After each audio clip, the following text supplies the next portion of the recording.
الرجیم بسم اللہ الرحمن الرحیم الحمد للہ رب العالمین وصلی اللہ علی سیدنا محمد وآلہ الطاہرین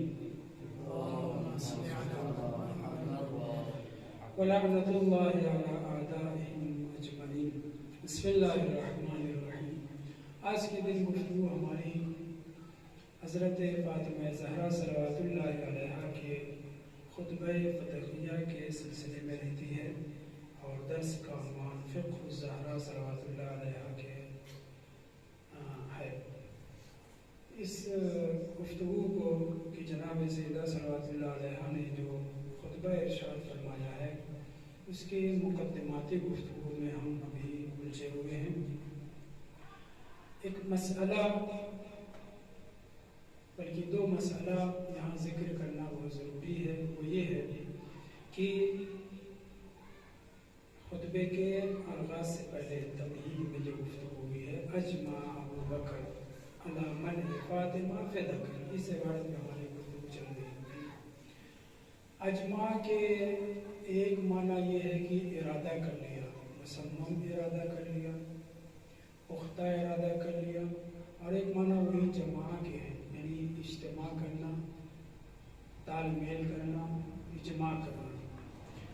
تو وہ فقرہ اگر اجمع ابو بکر و عمر، جیسا کہ ہم پچھلے ہفتے بیان کر چکے ہیں، پچھلے ہفتے سے بھی پہلے، کہ یہ دونوں نے اتفاق کر لیا تھا، اجماع کر لیا تھا، تو آج کا جو مسئلہ ہم ذکر کرنے جا رہے ہیں وہ کارگر ہے، اس سے اس کا تعلق ہے۔ لیکن اگر عزم کرنے کے معنی میں، مصمم ارادہ کرنے کے معنی میں ہو تو دوسرا والا مسئلہ جو ہم ذکر کریں گے اس سے تعلق ہے، پہلے والے سے نہیں۔ وہ مسئلہ ہے کیا؟ یحرم الاجتماع علی الباطل بصورت عامہ۔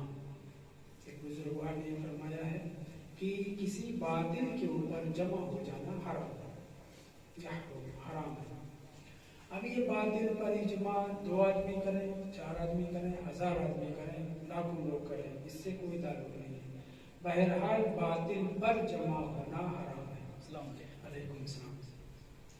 اور قید کیا لگا ہے؟ بصورت عامہ، ہر جگہ کہیں پہ بھی کسی مسئلے میں جو مسئلہ باطل پہ ہو، باطل سے اس کا تعلق ہو، اس پہ اجماع کرنا حرام ہے۔ مگر یہی اجماع اگر فی الحال باطل پہ نہیں ہو رہا ہے مگر اکٹھا ہونے کی وجہ سے، اجماع و اتفاق کی وجہ سے مقدمہ بنے گا کسی حرام کا۔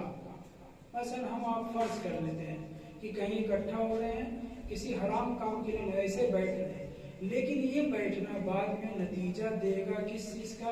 کسی حرام کے ارتکاب کا، پارٹی بازی کا سبب بنے گا کسی حرام کام کے لیے، تو ایسی صورت میں مقدمتاً بیٹھنا بھی حرام ہے۔ واضح بات، مقدمتاً بیٹھنا بھی حرام ہے۔ اور اس حرمت کی بھی کیٹیگری ہے، درجات ہے۔ اگر کوئی آدمی چند لوگوں کے ساتھ بیٹھ کر کے کسی ایک معمولی انسان کا، مسلمان ہی مثلا نہیں ہے، اس کا مال غصب کرنے کے لیے اجماع کر رہے ہیں، علیکم السلام، یہ بھی حرام ہے۔ اگر وہ مسلمان ہوا تو شدت بڑھ جائے گی اس اجماع کی حرمت کی۔ اگر وہ مومن ہوا ہلکے درجے کا ہی صحیح تو اور زیادہ گناہ میں اضافہ ہوگا۔ اگر وہ متقی پرہیزگار ہوا تو اور زیادہ حرمت اجماع بڑھ جائے گی۔ اور اگر وہ کوئی بہت بڑا آیت اللہ ہوا، مرجع ہوا تو اور حرمت میں اضافہ ہو جائے گا۔ اور اگر وہ حجت خدا ہوا، حجت خدا ہوا، معصوم یا معصومہ ہے جس کے حق کو غصب کرنے کے لیے میٹنگ کی جا رہی ہے، تو پھر اس کا گناہ کتنا بڑا ہوگا یہ خدا بتا سکتا ہے، واضح ہے، یا معصومین جانتے ہیں۔ اجمع ابو بکر و عمر علیہم اللعنہ علی منع فاطمہ فدک۔ جناب سیدہ صلوات اللہ۔ اچھا، یہاں پہ ایک بات اور بھی کہنا کہ اگر کسی معصوم یا معصومہ کے حق کو لینے کے لیے مثلا 2-4 پیسہ لینا ہے، ایک آدھ درخت لینا ہے، تب اس کا گناہ ہے تو بہت، لیکن اگر اس معمولی چیز نہ ہو، بہت بڑا علاقہ ہو، جیسی اس کی عظمت ہوگی اس کے اعتبار سے اس گناہ میں اور زیادہ اضافہ ہوتا چلا جائے گا۔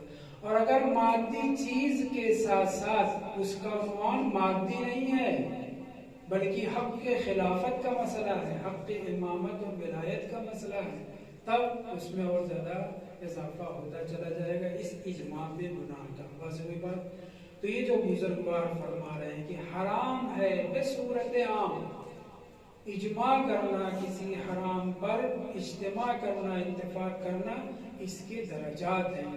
سب سے بڑا درجہ گناہ کا کیا ہو سکتا ہے اجماع کا؟ یہ کہ لوگ اکٹھا ہوں، چاہے چند لوگ ہوں چاہے زیادہ لوگ ہوں، حق غصب کرنے کے لیے کسی معصوم یا معصومہ کا۔ واضح بات۔ اور اس اجماع میں اس میں شریک ہونے والے لوگ، ایک مرتبہ جو غصب کرنے والے ہیں وہ لوگ ہیں، ایک مرتبہ لشکر کی سیاہی بننے والے لوگ ہیں، وہ بھی اس گناہ میں شریک ہیں، وہ بھی اس گناہ میں شریک ہیں۔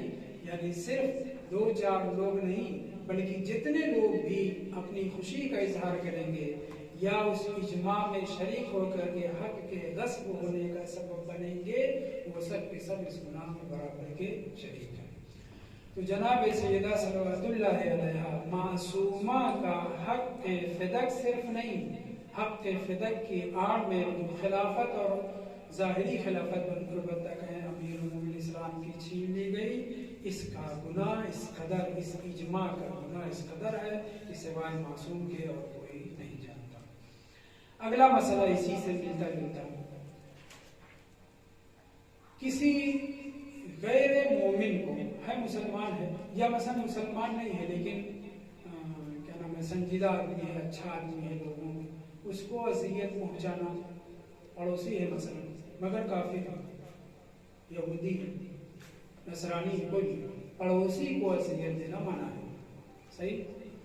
اگر وہ پڑوسی مسلمان ہوا تو اور زیادہ شدت آ جائے گی اذیت کے سزا کی، اور اگر وہ مومن ہوا اہل بیت کے چاہنے والا ہوا جتنے بھی درجے کا، اسی حساب سے اذیت دینے والے شخص کے عذاب میں اضافہ ہوتا چلا جائے گا، جرم میں اضافہ ہوتا چلا جائے گا۔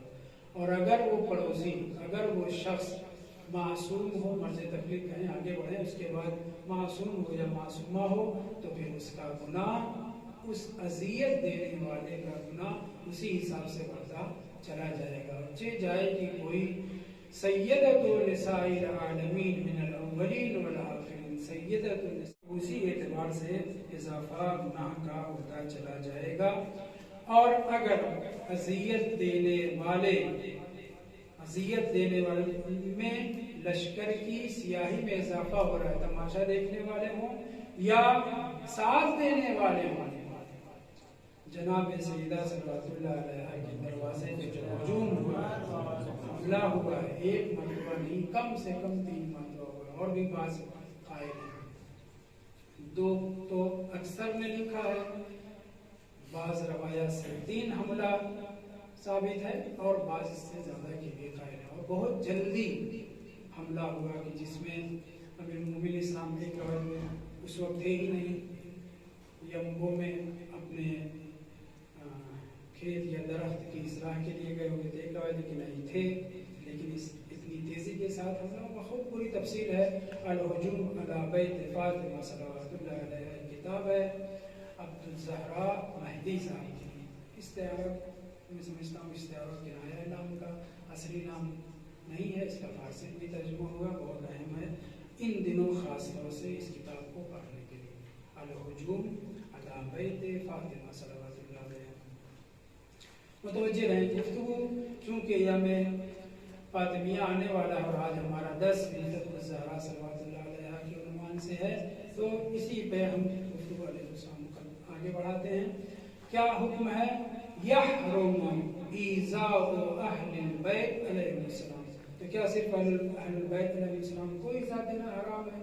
نہیں، ابھی ہم نے آپ کے سامنے بیان کیا، لیکن سب سے بڑا گناہ اذیت رسانی میں ایذا میں یہی ہے کہ اہل بیت طاہرین علیہ السلام کی کسی فرد کو اذیت دی جائے۔ اب جو لوگ جناب سیدہ صلوات اللہ علیہ اور اہل بیت کی اذیت کا سبب بنے ہیں. لوگ ہمیں، بزرگان ہمیں چاہے جتنا منع کریں، ہم ان کے اوپر لعنت سے باز نہیں آئیں گے، کیونکہ اللہ کہہ رہا ہے سورہ احزاب کی آیت نمبر 57 میں کہ لعنت کرو، برعمر لعنت کرو. اور آیت اللہ بزرگان باز کہتے ہیں کہ لعنت نہ کرو، ہم اللہ کی مانیں یا آیت اللہ کی مانیں. میں کسی کی مخالفت نہیں کر رہا، کلی بات کر رہا ہوں. قرآن کہہ رہا الذین یؤذون اللہ ورسولہ، جو اللہ کو اذیت دیتے ہیں اور جو اس کے رسول کو اذیت دیتے ہیں. ابھی رسول کی اذیت کی بات ہو رہی ہے، اور رسول فرما چکے ہیں جس نے جناب سیدہ صلوات اللہ علیہ کو حتی لفظ شعرہ استعمال ہوا، ایک بال کے برابر اذیت دی. اس نے مجھے اذیت دی، جس نے مجھے اذیت دی اس نے اللہ کو اذیت دی، اور رسول کو اور اللہ کو اذیت دینے والے الذین یؤذون اللہ ورسولہ لعنہم اللہ، اللہ میاں خود ہی لعنت کرتے ہیں ان کے اوپر. جو اللہ کو اور اس کے رسول کو اذیت پہنچاتے ہیں، ہم برعمر لعنت کہیں یا نہ کہیں، خداوند متعال برعمر لعنت کہتا ہے. میں نہیں کہہ رہا ہوں، قرآن کی آیت کہہ رہی ہے الذین یؤذون اللہ ورسولہ لعنہم اللہ فی الدنیا. مرنے کے بعد قیامت میں جو سزا دے گا، خدا لعنت کرے گا، اس کی بات نہیں ہو رہی. یہاں دنیا کی بات ہو رہی ہے، برعمر لعنت کہنے کی بات ہو رہی ہے.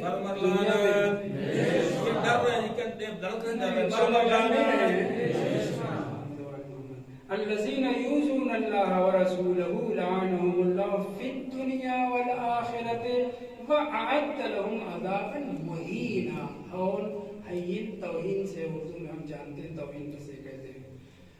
کون سا عذاب اللہ نے ان کے لیے مقرر کر رکھا ہے جس میں بے پناہ توہین ہے، ملامت ہے، سرزنش ہے، رسوائی ہے.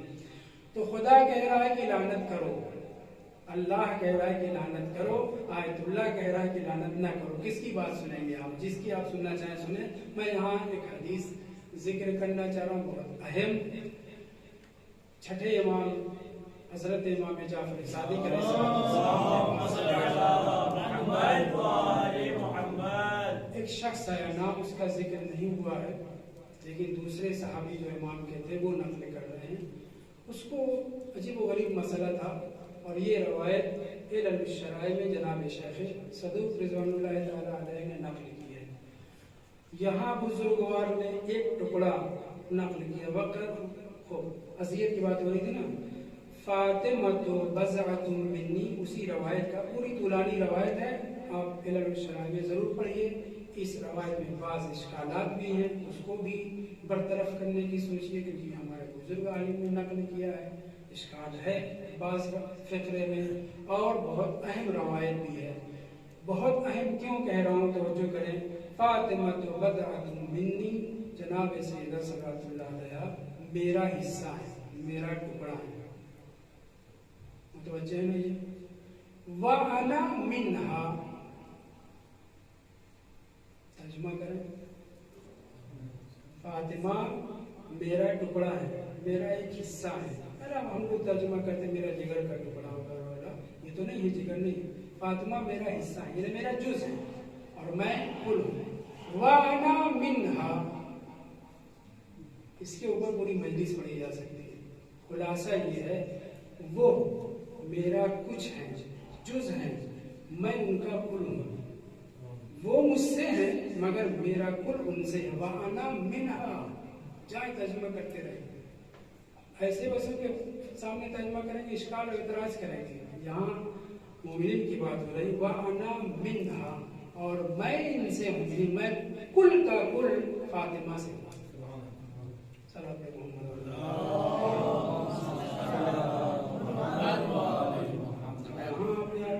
تعویل و توجیہ کرنا چاہیں وہ بھی ہو سکتی ہے، لیکن معنی زبردست ہے. فاطمہ بضعۃ منی وَأَنَا مِنْهَا فَمَنْ آذَاهَا فَقَدْ آذَانِي وَمَنْ آذَانِي فَقَدْ آذَى اللَّهُ. نتیجہ، اللہ اور اس کے رسول کو اذیت دینے والا کسی بھی طریقے سے مطلق ہے. مطلق پہ یاد رکھیے، اس حدیث میں چونکہ تفصیل ہے اس کو بیان کرنا بہت ضروری ہے. مطلق ہے، مجھے اذیت دینے والا، یعنی مجھے سے مراد رسول خدا فرما رہے ہیں، کسی بھی زاویے سے مجھے اذیت دینے والا خدا کی لعنت اس کے اوپر ہوتی ہے. رسول خدا نے دنیا میں بھی لعنت کی ہے, آخرت میں بھی لعنت کریں گے. اور اس کے لیے عذاب کون سا اکٹھا کیا گیا ہے؟ رسوائی والا عذاب, توہین والا عذاب. گفتگو یہاں سے کر رہا تھا کہ چھٹے امام کا صحابی موجود ہے, امام کی خدمت میں ہے, کہ اتنے میں ایک شخص آیا اور کہتا مولا ایک سوال کرنا چاہتا ہوں, ایک مسئلہ جاننا چاہ رہا ہوں, کیا جنازے کے ساتھ مشال لے کر کے چل سکتے ہیں؟ کیا جنازے کے ساتھ انگیٹھی لے کر کے چل سکتے ہیں؟ تیسرا فیصلہ, کیا جنازے کے ساتھ آگ لے کر کے چل سکتے ہیں؟ امام جعفر صادق علیہ السلام اٹھ کے بیٹھ گئے, ملول ہوئے, رونے کا ظاہر لفظ ہے یا بدلنا بہرحال اس طرح کا کوئی فقرہ ہے. اور پھر آپ نے پوری تفصیل ہے جس میں ایک اشکال بھی پیدا ہوتا ہے, میں جلدی بیان کرنا چاہ رہا ہوں. علل الشرائع میں روایت موجود ہے. امام نے فرمایا کہ ایک شقی مسئلہ درست نہیں ہے. ہمارے علماء نے بہت جواب دیا, اس کو پڑھیے گا حضرات. ابھی میں شیعہ کتاب میں ہونے والی روایت کے اوپر گفتگو کر رہا ہوں. چھٹے امام کے پاس صحابی پوچھ رہا ہے, امام جواب کچھ دے رہے ہیں. اس نے کیا پوچھا تھا؟ آگ لے کر کے چل سکتے جنازے کے ساتھ, مشال لے کر کے چل سکتے ہیں, انگیٹھی لے کر کے چل سکتے ہیں, اس طرح کی مطلب جلنے والی چیز جلدہ کرنے کے لیے رات کی تاریکی میں اگر جنازہ اٹھا ہو. اور پھر امام کو چونکہ وہ منظر یاد آ گیا جناب سیدہ کے دروازہ جلائے جانے کا, بہرحال امام آپ دیدہ ہوئے اور پھر اس کو پوری تفصیل بیان کی. شروعات یہاں سے ہے. جناب سیدہ کے گھر کے اوپر ایک شقی کا لفظ استعمال کیا انہوں نے, ایک بدبخت, ایک شقی. ہم اپنے لفظوں میں کہ ایک حرامی جناب سیدہ کے دروازے پہ آیا اور آ کر کے جناب سیدہ سے کہہ رہا ہے کہ آپ کے شوہر علی بن ابی طالب نے ابو جہل کی بیٹی سے شادی کر لی. اب یہاں سے جو اشکال والی بات ہے کہ جناب سیدہ کو غیرت آئی, غیرت آنا چاہیے, مگر معصومہ کو جو غیرت آتی ہے اور جو غیر معصومہ جو صدیقہ مشہور ہے جس کو بہت غیرت آتی تھی, جناب خدیجہ کو بھی اس نے برا بھلا کہا, بہت فرق ہے. واضح غیرت تو ہونی چاہیے, مرد کی غیرت اس اپنے غیرت کو ظاہر کرنے کا بھی حق ہے, اور اس کے لیے سب سے بڑا جذبہ جہاد ہے, اس میں اظہار کرنا, اور جہاد کے بہت سے معنی.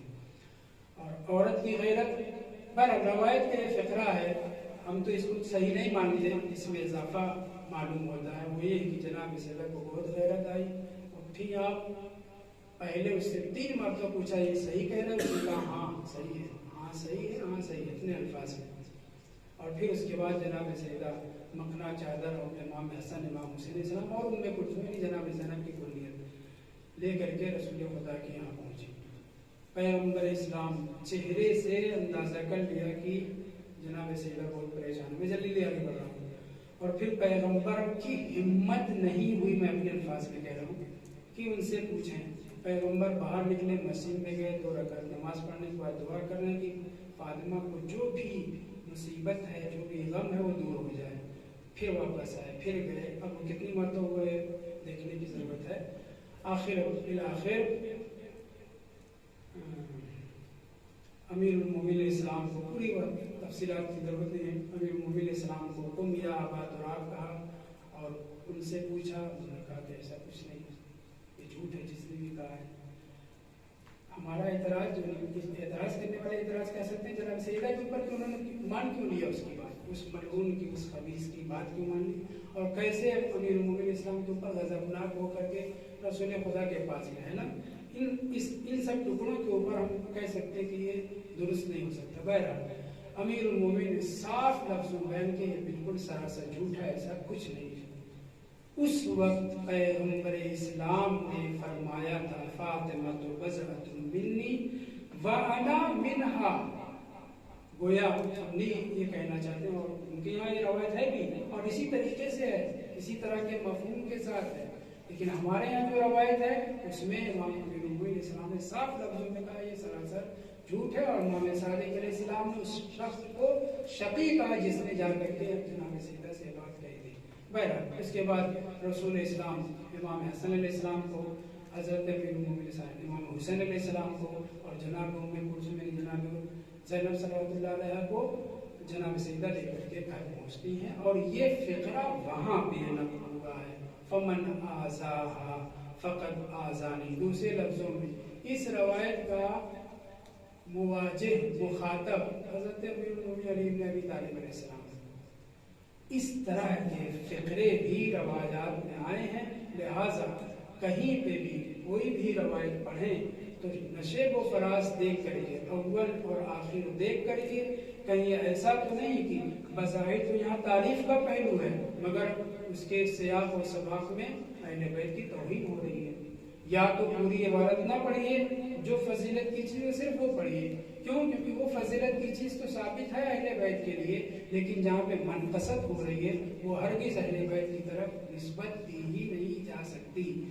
کلی طور پہ ذہن میں رکھیے، ہر وہ چیز جو عصمت معصومین علیہ السلام کے خلاف جا رہی ہو ہم اسے تسلیم نہیں کرتے، چاہے ہزاروں لوگوں نے، سچے لوگوں نے اس روایت کو نقل کیا اور روایات صحیح ہے اعلائی میں سے کیوں نہ ہو. عصمت کے خلاف اگر جا رہی ہے، جو بھی ٹکڑا عصمت کے خلاف جا رہا ہے ہم اسے قبول نہیں کر سکتے. مگر اس کے اندر جو بہترین فقرے ہیں، جو فضیلت کے گوشے ہیں، ان کو آپ بیان کریے، کیونکہ اہل بیت کی فضیلت اتنی زیادہ ہے کہ فضیلت بیان کرنے والے حق تک پہنچ نہیں سکتے، حق کے بیان فضیلت نہیں کر سکتے، ہے نا. تو اب میں یہ بیان کرنا چاہتا کہ یہ روایت جو تفصیل سے ذکر ہوئی ہے اس میں یہ فقرہ آیا ہے. علل الشرائع میں علل الشرائع کا حوالہ بھی یہاں دیا ہوا ہے، جلد اول صفحہ 186 باب 149 اور حدیث نمبر 2 میں. جب یہ فقرہ میں نے دیکھا میرا تو بہت دل خوش ہو گیا کہ یہ تو مجلس کا بہترین نقطہ اور ہے بھی. وَأَنَا مِنْهَا تفسیر کرتے رہیے. اور میں فاطمہ سے ہوں، میں کل ہوں، کل کا کل فاطمہ سے ہوں. فاطمہ جز ہیں وہ مجھ سے ہیں، جز ہوں تب بھی مجھ سے ہیں. پیغمبر کا کہنے کا مطلب یہ ہے، عبارت کیا ہے، فاطمہ تو بضعۃ منی وانا منہا. کہیں پہ امام حسین علیہ السلام کے لیے، امام حسن علیہ السلام کے لیے بھی ہے. کل کے درس میں امیر المومنین کے لیے بھی بیان کیا گیا.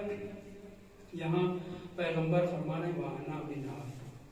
خیر، یہ گفتگو تھی یہاں پہ اس فقرے پہ. وانا منہا بہت معنی رکھتا ہے. پیغمبر کی شریعت، پیغمبر کا دین قیامت تک جس کی حفاظت کی ضمانت امام حسین علیہ السلام نے لی تھی وہ بھی جناب سیدہ کے فرزند ہیں. قیامت تک یہ دین برقرار رہے گا اور ایک دن دین اسلام تمام ادیان کے اوپر غالب آئے گا، عالمی عدل کی حکومت قائم ہوگی، وہ بھی جناب سیدہ کے فرزند گزرے. تو یہ شریعت رسول خدا سے جو چلی ہے، دین جو رسول خدا لے کر کے آئے ہیں، اس کی بقا قیامت تک اولاد زہرا صلوات اللہ علیہا کے ذریعے. خبیثوں کی خباثت کے اوپر بھی ہماری نظر رکھنی چاہیے. علامہ مجلسی نے روایت نقل کرنے کے بعد، کتاب کافی روایت نقل کرنے کے بعد، ان کے آپ میرات العقول دیکھ اٹھا کر کے دیکھ سکتے ہیں. حدیث نمبر یہ مثلا ضعیف ہے، موثق ہے، حسن ہے، صحیح ہے.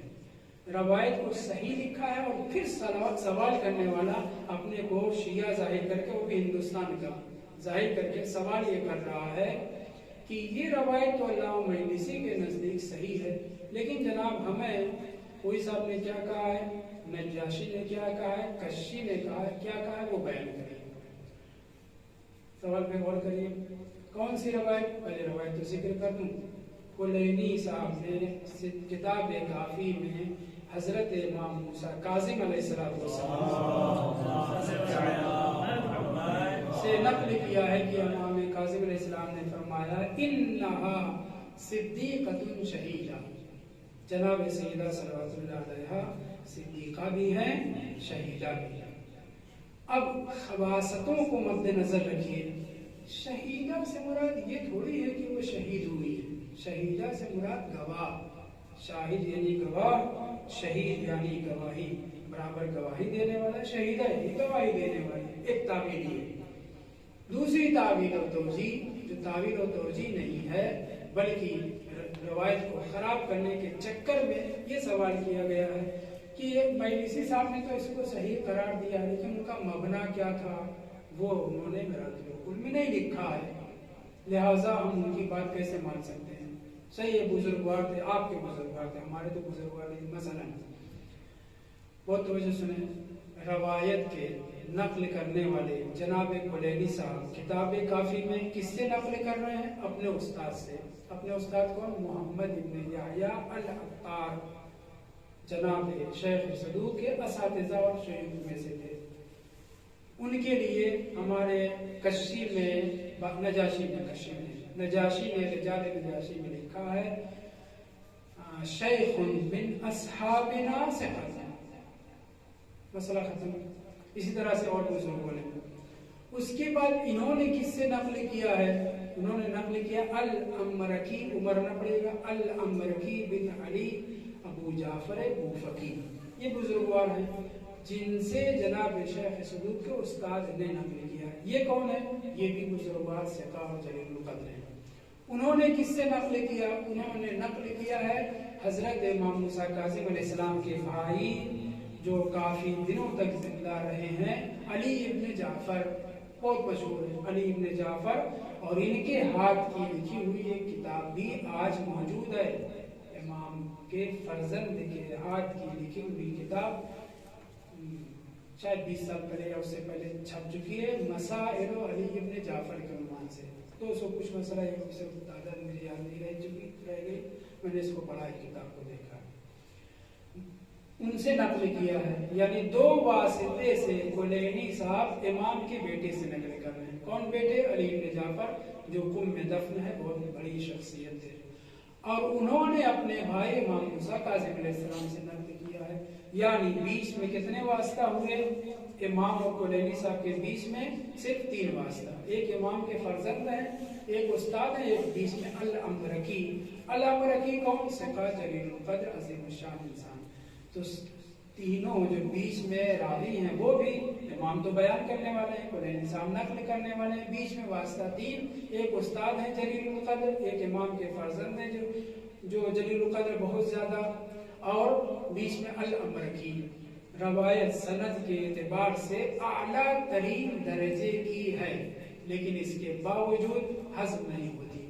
کیوں؟ کیونکہ 2 لفظ بہت اہم ہیں، ایک صدیقہ، ان کی صدیقہ اور ہے، ان کی خبیثہ ملعونہ صدیقہ اور ہے، ٹکرا رہی ہے کہ وہ صدیقہ ہے یا یہ صدیقہ ہے، ایک مسئلہ یہ۔ دوسرا مسئلہ اس سے بھی خطرناک، اگر شہیدہ مان لیا تو گئی خلافت۔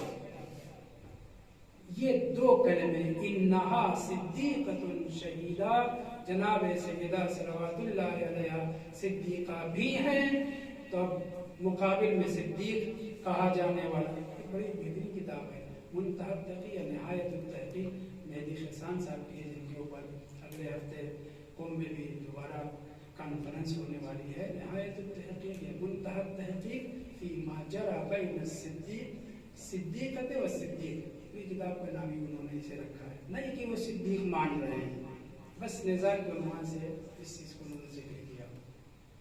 خیر میں یہ کہہ رہا تھا کہ یہ روایت سند کے اعتبار سے اعلیٰ درجے کی صحیح ہے، مگر مخالفین کو ہضم نہیں ہو رہی ہوگی۔ کیوں؟ اس لیے کہ صدیقہ کا لفظ استعمال کیا ہے، اور جو سرکاری صدیقہ ہے وہ بھی اپنے زمانے میں کسی نے اس کو صدیقہ نہیں کہا، یہ بنی امیہ اور بنی عباس کی دین ہے، جو جس فیکٹری میں اس کو صدیقہ بنایا گیا ہے، سمجھ رہے ہیں؟ ورنہ پیغمبر اسلام نے امیر المومنین اسلام کے لیے جملہ ارشاد فرمایا کہ اے علی، آپ تو بعض فضیلتوں میں مجھ سے بھی جدا ہے، ممیز ممتاز ہے، میں بھی ان سے محروم ہوں۔ کون کہہ رہا ہے؟ رسول اسلام۔ کس سے کہہ رہا ہے؟ امیر المومنین سے۔ اور یہ کوئی ڈھکی چھپی بات نہیں، روایت سنیوں نے بھی لکھی ہے، ارجع المطالب 800 کچھ صفحے پہ 826 صفحے پر مشتمل ہے، اردو میں بھی ترجمہ عبید اللہ عمر السری کی آخری صفحے پہ یہ روایت موجود، آخری سے پہلے یا آخری صفحے میں مجلس میں آپ کے سامنے پڑھ چکا ہوں۔ اے علی، کچھ خصوصیتیں، کچھ امتیازات خدا نے آپ کو ایسے دیے ہیں مجھے بھی نہیں حاصل ہیں، جیسا سسر آپ کو ملا اور مجھے نہیں ملا۔ آپ کا سسر نبی ہے، رسول ہے، پیغمبر ہے، سید النبیین، خاتم المرسلین ہے، میرا سسر کوئی ایسا نہیں۔